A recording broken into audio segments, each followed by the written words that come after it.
Welcome to all of you in reaction intermediate part third.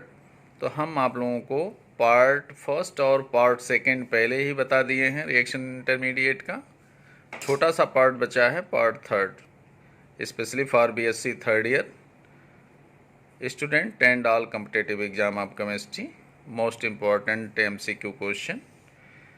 तो benzene is called, पहला question है कि benzene क्या होता है। पहले ऑप्शन में दिया है डिहाइड्रोबेंजीन, दूसरे ऑप्शन में दिया है बेंजीन, तीसरे ऑप्शन में दिया है टेट्राहाइड्रोबेंजीन और डी में दिया है नन। तो जो बेंजाइन होते हैं 2 हाइड्रोजन लेस फ्रॉम बेंजीन, तो 2 हाइड्रोजन अगर कम हो जाए तो डी शब्द लग जाता है बेंजीन के पहले, और 2 हाइड्रोजन बढ़ा दें तो डाई शब्द जोड़ दिया जाता है। इसका मतलब ये हुआ कि जो बेंजाइन होते हैं उनका दूसरा नाम होता है डिहाइड्रोबेंजीन। ऑप्शन ए जो होगा करेक्ट होगा। What is reaction intermediate of sine substitution reaction. तो साइन सब्स्टिट्यूशन का मतलब ये होता है कि those nucleophilic substitution reaction in which doesn't always take the position by incoming group backed by leaving group. की मतलब यह है कि जहाँ लीविंग ग्रुप होता है वहाँ पर न्यूक्लियोफाइल हमेशा नहीं आता है, उसके अलावा अदर साइड पे यदि जाए तो उस रिएक्शन को साइन सब्स्टिट्यूशन कहते हैं। और साइन सब्स्टिट्यूशन रिएक्शन का जो रिएक्शन इंटरमीडिएट होता है वह बेंजाइन होता है। तो ऑप्शन ए में दिया है कार्बिन, बी में दिया है नाइट्रीन, सी में दिया है बेंजाइन, डी में दिया है रेनियम आयन। तो ऑप्शन सी जो होगा इसका करेक्ट होगा। Cine substitution reaction is A. तो साइन सब्स्टिट्यूशन रिएक्शन होता क्या है। पहले ऑप्शन में दिया है एडिशन एलिमिनेशन रिएक्शन, बी में दिया है एलिमिनेशन एडिशन, सी में दिया है A and B both, D में दिया है एलिमिनेशन ओनली। तो बड़ा इंपॉर्टेंट है कि साइन सब्स्टिट्यूशन रिएक्शन जो होता है वह एलिमिनेशन एडिशन मैकेनिज्म कहलाता है, जिसमें benzyne as a reaction intermediate बनता है। ऑप्शन बी इसका करेक्ट होगा। नेक्स्ट क्वेश्चन दिया है what is product of following reaction. Fused bicyclic compound treated with HNO gives product P। तो पहले से पता है कि अगर HNO या थर्मल कंडीशन में ट्रीट किया जाए keto group containing bicyclo compound को, तो वह बेंजाइन इंटरमीडिएट बना देता है। तो ए में दिया है बेंजीन, बी में दिया है बेंजाइन, सी में दिया है साइक्लोब्यूटीन, डी में दिया है नन। तो ऑप्शन इसका बी करेक्ट होगा, क्योंकि इस रिएक्शन का जो प्रोडक्ट बनेगा वह बेंजाइन बनेगा। नेक्स्ट क्वेश्चन है structure of the product A B C and D. तो जो नीचे रिएक्शन दिया गया है उसमें देखिए बाईसाइक्लिक कंपाउंड है बेंजीन से फ्यूज सिस्टम का, जिसमें 3 CO ग्रुप लगे हुए हैं 5 मेंबर रिंग पे। अगर उसको ट्रीट किया जाता है हीट या लाइट के प्रेजेंस में तो श्योर है कि बेंजाइन इंटरमीडिएट बनेगा। और उस ए को ट्रीट किया गया है मिथाइल लिथियम CO2H2H3O+ के साथ। तो सबसे पहले जो ए बना है बेंजाइन, उस पर जब मिथाइल लिथियम का रिएक्शन कराएंगे तो एडिशन हो जाएगा मिथाइल लिथियम का। फिर मिथाइल लिथियम जो बनेगा बेंजीन पर, मतलब बेंजाइल फिनाइल लिथियम होगा अर्थोमिथाइल, फिर उसको कार्बन डाइऑक्साइड के साथ ट्रीट करेंगे इन प्रेजेंस ऑफ H3O+, तो उसका हो जाएगा कार्बोक्सिलेशन, देन हाइड्रोलिसिस और दे देगा आर्थोमिथाइल बेंजोइक एसिड। तो बी में तो बना आर्थोमिथाइल बेंजोइक एसिड, सी में दिया सोडामाइड लिक्विड अमोनिया तो बन जाएगा एनिलीन, डी में दिया है फ्यूरान, तो डी का जो ऑप्शन होगा वह बन जाएगा आपका एडक्ट बन जाएगा, एडिशन रिएक्शन हो जाएगा। बिल्कुल एडिशन रिएक्शन में जिसे कहा जाता है डाइल सेल्डर रिएक्शन, डी का बनेगा। और जो ई प्रोडक्ट होगा सोडियम मेथॉक्साइड, उसका न्यूक्लियोफाइल होगा CH3O-, मतलब वहाँ पे एनिसॉल बन जाएगा। तो ऑप्शन में देखा जाए ए में दिया है बेंजाइन करेक्ट, बी में दिया आर्थो मिथाइल बेंजोइक एसिड, सी में दिया है एनिलीन करेक्ट आंसर, ई दे दिया है, ई में है आपका एनिसॉल जो सोडियम मेथॉक्साइड के साथ ट्रीट करने पर, और डी में देखिए एडेक्ट दिया है। तो इसका मतलब जो इसका ऑप्शन ए होगा वह करेक्ट होगा। ऑप्शन बी में जो प्रोडक्ट ए दिया है बेंजीन गलत है, और बी प्रोडक्ट दिया है बेंजोइक एसिड ये भी गलत है, सी में एनिलीन दिया है भी गलत है, ई में दिया है फिनाल ये भी गलत है, डी में दिया है नेप्थलीन ये भी गलत है। सी में देखा जाए तो ए में दिया है साइक्लोहेक्सेन, बी में दिया है बेंजाइन, सी में दिया है बेंजीन, डी में दिया है अल्फा नेप्थाल। तो अल्फा नेप्थाल तब बनता डी में जब इसमें हम HCl मिला देते तो एडक्ट कन्वर्टेड इनटू अल्फा नेप्थाल, और ई में एनिसॉल, ई में एनिसॉल तो बनेगा, लेकिन ए और बी एंड सी तीनों प्रोडक्ट जो हैं ये नहीं बनेंगे। तो इसका मतलब ये भी ऑप्शन गलत है, डी नन है। तो आपका जो ऑप्शन ए होगा वह करेक्ट होगा, क्योंकि इस रिएक्टेंट को हीट या फोटोलिसिस कराने पर बेंजाइन मिलेगा। ए बेंजाइन होगा, बी में पहले मिथाइल अटैक करेगा एज ए न्यूक्लियोफाइल, फिर कार्बोक्सिलेशन होगा, हाइड्रोलिसिस होगा, तो बन जाएगा आपका आर्थोटाल्विक एसिड जिसे कहते हैं आर्थोमिथाइल बेंजोइक एसिड। सी में सोडामाइड लिक्विड अमोनिया है तो एनिलीन बन जाएगा, और डी में देखा जाए तो एडक्ट बना हुआ है, और ई में देखें तो आपका एनिसॉल बना हुआ है, इसलिए इसका आंसर ये करेक्ट होगा। नेक्स्ट क्वेश्चन देखा जाए, what is product of following reaction, benzene is treated with N double bond N single bond CS COO C2H5। तो N double bond N CS COO C2H5 को कहते हैं ethyl azo acetate. Ethyl azo acetate या any derivative of azo compound on treatment with heat और photolysis gives carbene. तो benzene पर carbene derivative का addition और इंजर्शन दोनों हो सकता है। प्रोडक्ट ए में क्या बनेगा आगे दिखाया गया होगा। और दूसरा दिया है benzene plus N double bond N मतलब N3 एजाइडो ग्रुप है, और COO C2H5 है, तो इथाइल एजाइडो फार्मेट हो गया।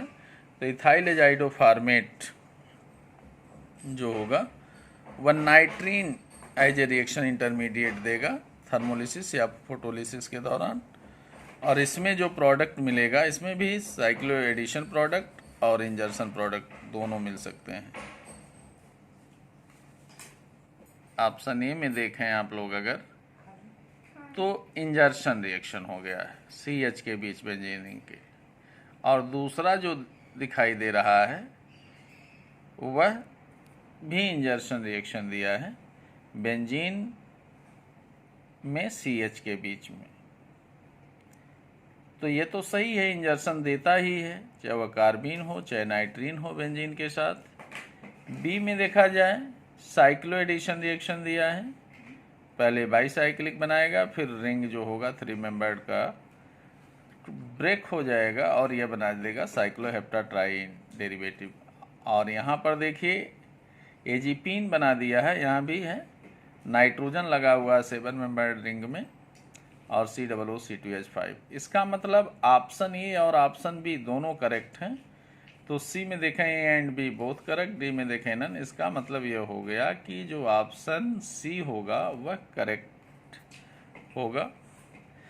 नेक्स्ट दिया है what is product of following reaction, isocyanate का नाइट्रीन में फॉर्मेशन हो जाता है, और नाइट्रीन जो होता है C2H4 मतलब इथाइलिन है, उसके साथ साइक्लो एडिशन रिएक्शन दे देता है। तो इसका मतलब ए क्या बनेगा, ए में दिया है फिनाइल नाइट्रीन करेक्ट, बी में दिया है फिनाइल एजरिडीन, मानो 3 मेंबर रिंग में 3 मेंबर हेट्रोसाइक्लिक रिंग है, उसमें आपका पीएच जुड़ा है, तो फिनाइल एजरिडीन हुआ, ये ऑप्शन करेक्ट है। बी में देखें ए दिया है फिनाइल एजरिडीन, बी दिया है फिनाइल नाइट्रीन, ये गलत है। सी में देखें ए एंड बी, ये भी गलत है। डी में देखें नन। तो यहाँ पर आपको ये देखना है कि जो फिनाइल आइसोसाइनेट है उसको अगर हम फोटोलिसिस कराते हैं तो डिकार्बोनिलेशन होगा और फिनाइल नाइट्रीन बनेगा, और phenyl nitrene have tendency to undergo cycloaddition with alkene. तो यहाँ पे साइक्लो एडिशन होगा, पहला स्टेप नाइट्रीन बना, दूसरा स्टेप आपका एजरिडीन डेरिवेटिव बनेगा। ऑप्शन ए जो होगा करेक्ट होगा। Correct product of following reaction, इसमें देखिए दिया आर्थोक्लोरो एनिसॉल दिया है, पोटेशियम पोटासामाइड कहते हैं, पोटेशियम एमाइड पढ़ा जाता है KNH2 को, पोटासामाइड, और लिक्विड अमोनिया के प्रेजेंस में। तो आपको यहाँ पर पहले बहुत रिएक्शन बताए हैं, यहाँ MCQ में बहुत ज़्यादा क्वेश्चन नहीं, लेकिन आपको नोट देखना ज़रूर चाहिए। बेंजाइन का बहुत इम्पॉर्टेंट है, आपको BSc MSc कंपटीशन सब में रहता है। तो यहाँ पर सबसे पहले तो बनेगा बेंजाइन, और वो भी एसिमेट्रिकल बेंजाइन बनेगा। और एसिमेट्रिकल बेंजाइन में केवल आपको दो चीज़ मैंने बताया था कि यदि हाइड्रोजन के अलावा जो ग्रुप लगा हुआ है इसमें देखा जाए OCH3 वह प्लस I प्रोड्यूस करेगा कि माइनस I, उसी के अकॉर्डिंग न्यूक्लियोफाइल अटैक करेगा। तो पहले में तो बेंजाइन बनेगा, फिर बेंजाइन पर एडिशन होगा।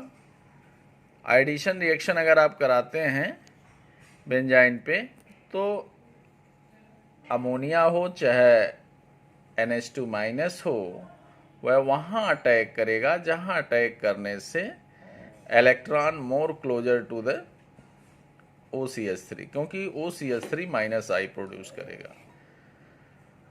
तो इसमें यह होगा कि कार्बेनाइन बनेगा। बेंजाइन पर जब हम एडिशन रिएक्शन कराते हैं तो कार्बेनाइन बनेगा, वह कार्बेनाइन स्टेबल बनना चाहिए।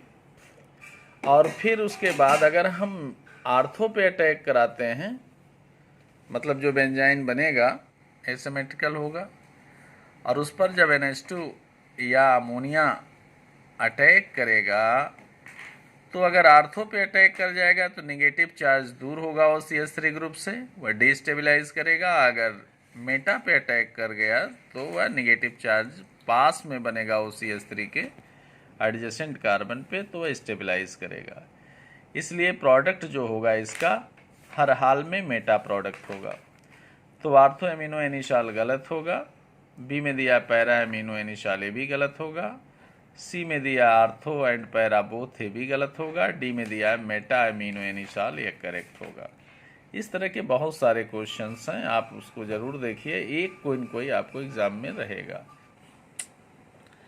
Correct product of the following reaction, तो इसमें भी उसी तरह से है, आर्थोक्लोरोटालुइन दिया है, पोटेशियम एमाइड दिया है, और लिक्विड अमोनिया दिया है। सोडामाइड या पोटासामाइड हो लिक्विड अमोनिया के साथ, तो हाइलोएरिन का बेंजाइन में फॉर्मेशन हो जाता है। यहाँ हाइलोएरिन का डेरिवेटिव है, इसलिए ये सिमेट्रिकल बेंजाइन बनेगा। तो यहाँ ये सिमेट्रिकल बेंजाइन जो बनेगा वह 2,3 बनेगा, और 2,3 बेंजाइन में दूसरे पोजीशन और तीसरे पोजीशन पर अटैक करेगा आपका न्यूक्लियोफाइल। और जब न्यूक्लियोफाइल अटैक करेगा तो ये ध्यान रखना है कि CH3 जो होता है वह प्लस I प्रोड्यूसिंग ग्रुप है। तो बनने वाला carbanion after attack of nucleophile as NH3 और NH2 minus must be away from CH3। अगर दूसरे नंबर पे अटैक कराते हैं आप न्यूक्लियोफाइल को, तो नेगेटिव चार्ज तीसरे नंबर पे बनेगा, जो दूर बनेगा मिथाइल ग्रुप से। और अगर तीसरे पे अटैक कराते हैं तो नेगेटिव चार्ज दूसरे पे बनेगा, जो डिस्टेबलाइज होगा। तो ये में बना हुआ है, दिखाया गया है आर्थोटालुडीन, मतलब आर्थो एमिनो टालवीन या आर्थो मिथाइल एनिलीन। बी में दिया है मेटा मिथाइल एनिलीन, सी में दिया है पैरा मिथाइल एनिलीन, डी में दिया है नन। इसके अलावा आप एक नहीं तीनों पार्ट को एक साथ देखें तो उसमें से आप लोगों को सारे क्वेश्चन मिल जाएंगे। Reaction intermediate part first, part second, part third. उसके बाद एक चैप्टर और बचा हुआ है, केवल पॉली न्यूक्लियर एरोमेटिक हाइड्रोकार्बन। बाकी सबका मैंने MCQ आप लोगों को दे दिया है। काम आपका है पढ़ना। केवल थर्ड ईयर में ही नहीं बल्कि जो आप देंगे एंट्रेंस एग्ज़ाम, उसमें से भी बहुत सारे क्वेश्चन इसमें से मिल जाएंगे। अगर आप ध्यान से पढ़े होंगे, वीडियो को देखते होंगे, तो आपका फ़ायदा होना है। Best of luck. Thank you.